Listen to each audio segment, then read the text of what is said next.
মিছাইলটোত ওচৰৰ পৰা কিয় নামাৰিলে দূৰৰ পৰা কিয় মাৰিলে ইমান ডাঙৰ বিজ্ঞানী তিনটা ফ্যামিলি যেতিয়া নাইয়ে ভাৰতীয় তেওঁটো টেম্পোৰাৰিলি ভাৰতত আছে obviously he cannot be hero in Indian television he will be hero only in Pakistan so অসমবাসীৰ কাৰণে এটো একেবাৰে লাজৰ কথা আৰু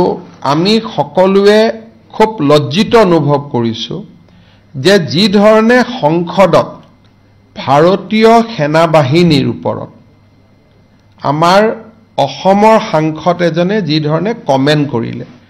তেওঁ ইমানলৈকে গল যে মিছাইলটোত ওচৰৰ পৰা কিয় নামাৰিলে দূৰৰ পৰা কিয় মাৰিলে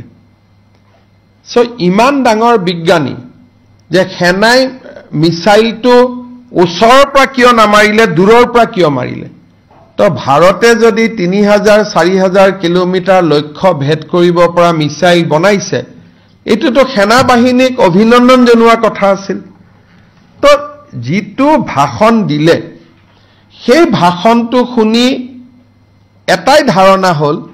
যে তেওঁ ভাৰতক কেতিয়াও ভাল নাপায় নিজৰ লৰা ছোৱালীকো বিদেশী কৰিছে পত্নীকো বিদেশী কৰিছে আৰু মই এই কথা ক্লিয়াৰলি ক'ব পাৰো যে in a very good day he will also change his citizenship তিনটা ফ্যামিলি যেতিয়া নাইয়ে ভাৰতীয় তেওঁটো টেম্পোৰাৰিলি ভাৰতত আছে আৰু সেই কাৰণে তেওঁ সদায় ভাৰতৰ বিৰুদ্ধে সংসদৰ কথা কয় জোৰহাটৰ ৰাইজৰ শিৱসাগৰৰ ৰাইজৰ স্বাধীনতা আন্দোলনত কিমান বৰঙণি আছিল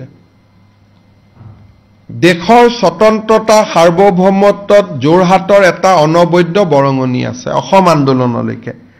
সেই স্থানৰ সংসদ গৰাকী আজি পাকিস্তানত গৈ হিৰো হোৱা আমাৰ কাৰণে লাজৰ কথা আৰু এই গোটেই ঘটনাটো অকল এইটো নহয় কালি ষ্টেটমেন্টটো আপোনালোকে নজৰত পাইছে কিন্তু যদি 2014 চনৰ পৰা তেওঁৰ সংসদত ভাষণ আৰু প্ৰশ্নবিলাক চাই প্ৰত্যেকটোৱে পাকিস্তানৰ সহায় কৰিব পৰা প্ৰশ্ন গতিকে তেওঁৰ খুব বেলেগ ধৰণৰ সম্পৰ্ক পাকিস্তানৰ লগত আৰু obviously he cannot be hero in Indian television he will be hero only in Pakistan না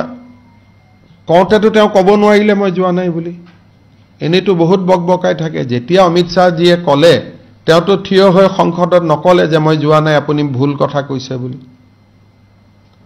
গতিকে তেওঁ অকল আপোনালোককে বনাব পাৰে বাকিটো কাকো বনাব নোৱাৰে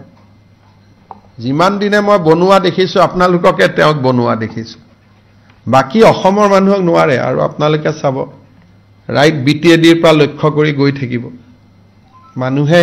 মানুহক বনাব নোৱাৰে দুই এজন আপোনালোকৰ মানুহৰ তেওঁৰ প্ৰতি সফট কৰ্নাৰ আছে তেওঁৰ প্ৰতিও নাই মোক বেয়া পায় কাৰণে তেওঁক উঠাব খোজে মই ভাবো যে হেতু বহুত দিন নচলে